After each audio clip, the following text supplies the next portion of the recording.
Morning.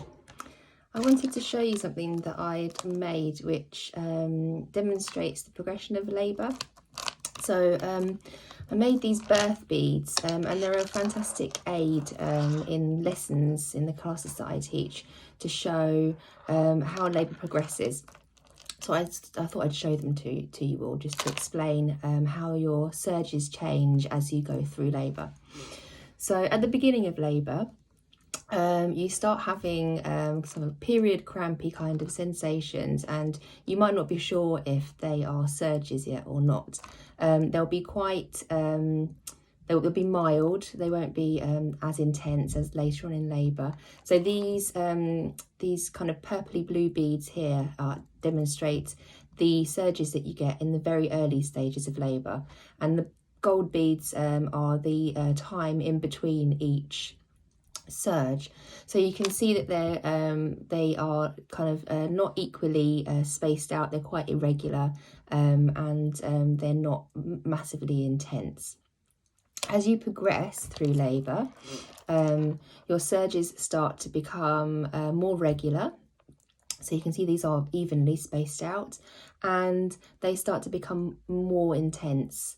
So they will progressively get more and more intense, and they will space closer together and last longer. Then you'll get to the point which is called transition. And that's when you are fully dilated. So your cervix has gone from completely closed to 10 centimetres open, and your cervix will have effaced, which means that at the start it's quite long and chunky, and it slowly thins out and thins out and thins out, and it dilates and opens and opens and opens.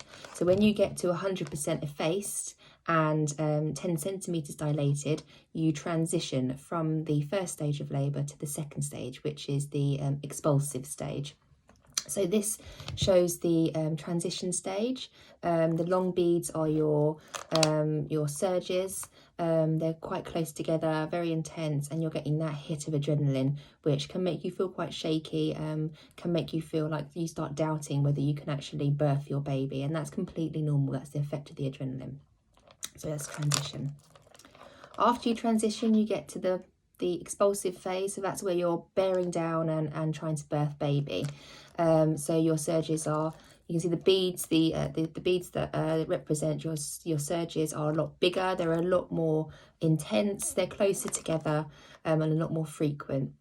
And that's when you're beginning to push and bear down to expel baby from the uterus. Then this bead is baby, so baby's been born, yay, congratulations. And then after that, you still have surges.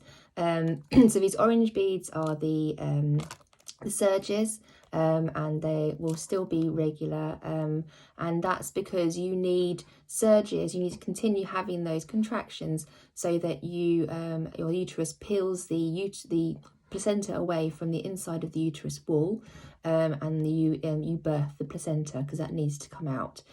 So it's important that you have nice strong surges so that you peel the placenta away from the inside of the uterus wall, and you shrink the uterus back down somewhat to shrink the size of the wound that's on the inside of the uterus to clamp down on any bleeding. And then you birth the placenta, and that's it. So that's a little demonstration of the progression of labour using my birthing beads that I made. I used them last night with a couple who had a refresher session, and they really liked it, and I thought I would share it with you all.